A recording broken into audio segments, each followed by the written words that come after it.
জানিয়ে দেব সর্বশেষ আপডেট বাংলা সংবাদ। শুরুতেই শিরোনাম। ছাত্র শিবিরের এত টাকা কোথা থেকে আসে, যে ব্যাখ্যা দিলেন জাবি ছাত্র শিবিরের সেক্রেটারি।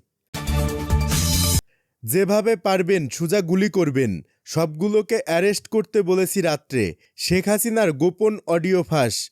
প্রিয় দর্শক, পুরো রিপোর্টটি উপস্থাপন করছি, ভিডিওটি না টেনে দেখতে থাকুন। কেরানীগঞ্জে অন্তঃসত্ত্বা নারীকে সংঘবদ্ধ ধর্ষণের অভিযোগ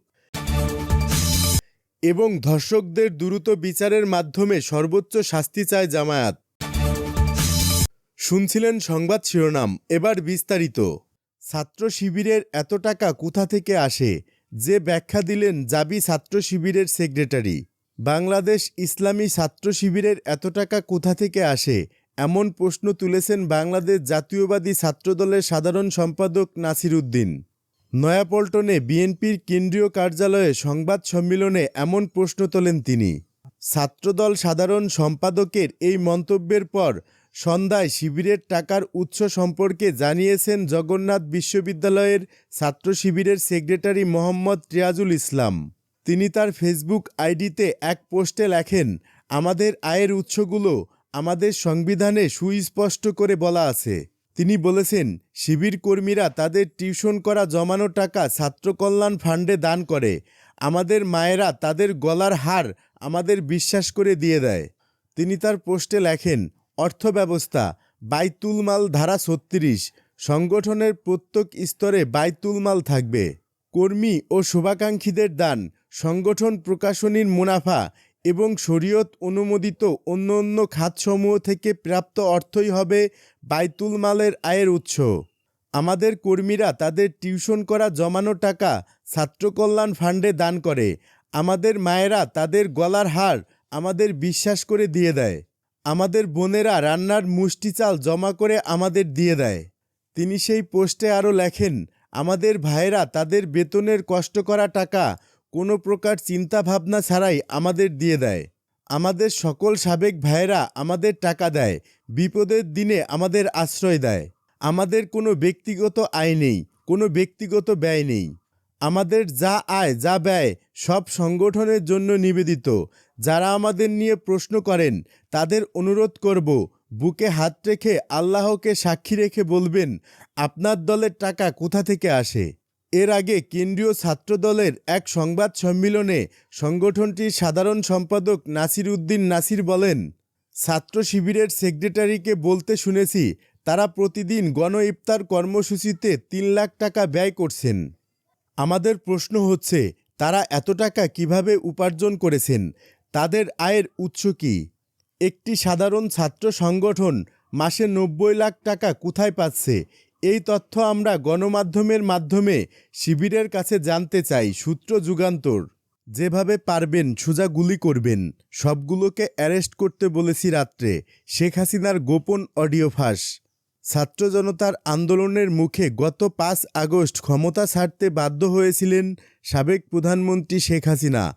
তবে ক্ষমতা ছাড়ার আগে ওই আন্দোলন দমাতে নানাভাবে চেষ্টা করেছেন তিনি। শেখ হাসিনার দেশ ছাড়ার পর একে একে বেরিয়ে আসছে তার আন্দোলন দমানোর নানা অপতৎপরতার চাঞ্চল্যকর তথ্য।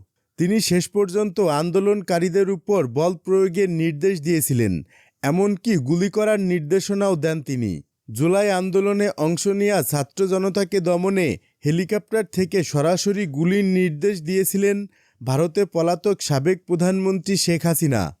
সম্প্রতি সামাজিক যোগাযোগ মাধ্যমে ছড়িয়ে পড়া একটি অডিও ক্লিপে গোয়েন্দা সংস্থার একজন উচ্চপদস্থ কর্মকর্তাকে নির্দেশনা দেওয়ার কথোপকথন ছড়িয়ে পড়লে বিষয়টি সামনে আসে।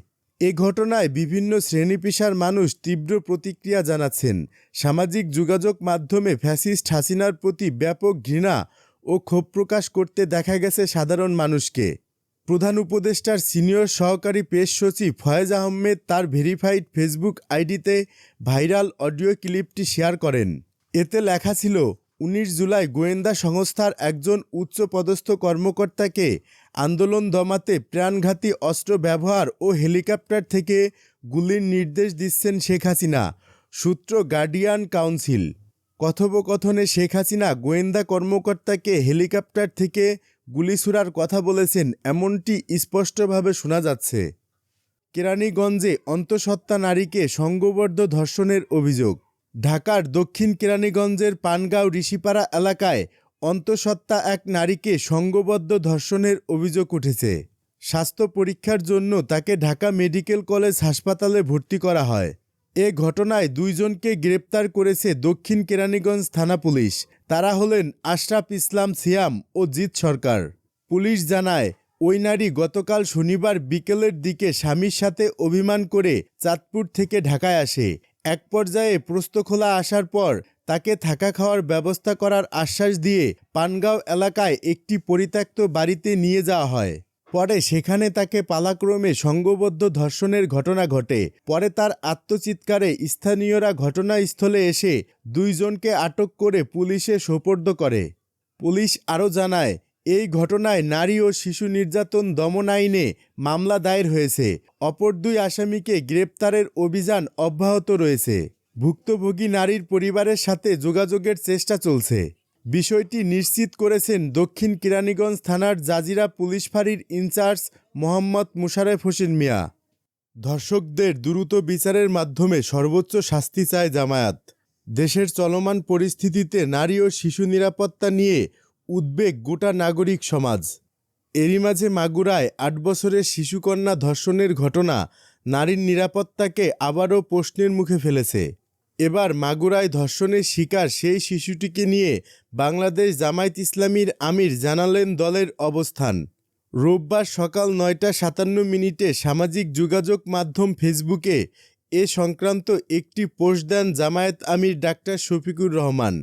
পোস্টে তিনি বলেন, মাগুরার সেই 8 বছরের মেয়ে শিশুর ধর্ষক ও ধর্ষণের সহযোগিতাকারীদের অপরাধ এক ও অভিন্ন। এদের সর্বোচ্চ শাস্তি নিশ্চিত চাই।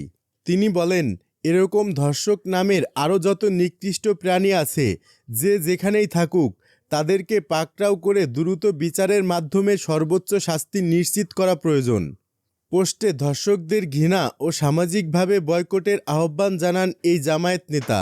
তিনি বলেন, ইমাম, খতিব ও ধর্মীয় ব্যক্তিসহ সমাজের সচেতন নাগরিকদের ধর্ষকদের বিরুদ্ধে সামাজিক প্রতিরোধ গড়ে তোলার জন্য এগিয়ে আসার আহ্বান জানাই।